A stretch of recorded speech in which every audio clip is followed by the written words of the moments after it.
Breaking news, an explosion at a power plant in Martin County. And we're learning 2 Florida Power and Light employees and 1 Martin County firefighter are being treated at various hospitals tonight. The first call came in around 6:30 this evening, and crews worked for about 4 hours to get that fire under control with hazmat crews included. This is all happening at the FPL facility in Indiantown off Southwest Warfield Blvd. That is also State Road 710. WPTV's Joel Lopez was the first one on the scene and joins us live now with what we know so far. Joel.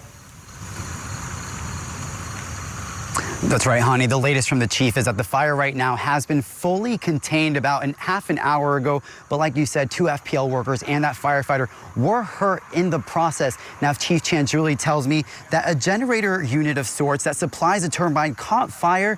And after it was extinguished, the FPL workers went to close some vents. But then there was some sort of combustible material on the ground which exploded from the heat. The chief said that the suppression system in the facility that should have automatically extinguished the fire didn't work. And he said his crews had to do what he calls an aggressive foam operation to battle that fire. Out of my 28 years on the job, this is probably one of the most dangerous calls that we can be on. And it's just the potential, the hazards that are here, the different type of chemicals on scene, the different fuels on scene. It's just a multi-hazard site for us to be on.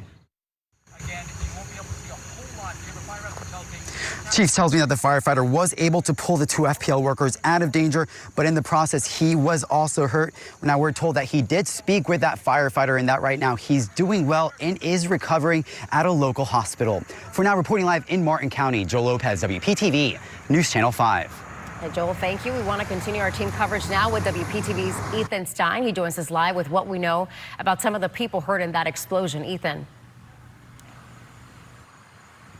Well, we spoke with the fire department's chaplain tonight, and he says that he spoke with the firefighter who's in the hospital. He says that he's in good spirits, and as Joel talked about before, is expected to make a full recovery. What we know about the other victims is that one of the FPL workers is critically injured. He's at Jackson Memorial Hospital's burn unit in Miami. The other worker is at Lawnwood. We believe their condition is better than the previous worker. Now, we've also been digging into the plant. Now, the license from the Florida Department of Environmental Protection says it was first certified in around the 90s. It also received additions over the years, including solar panels. A press release in 2011 celebrated the plant as the world's first hybrid solar energy center. According to the U.S. Energy Information Association, the plant produces mostly natural gas. It also produces solar energy as well.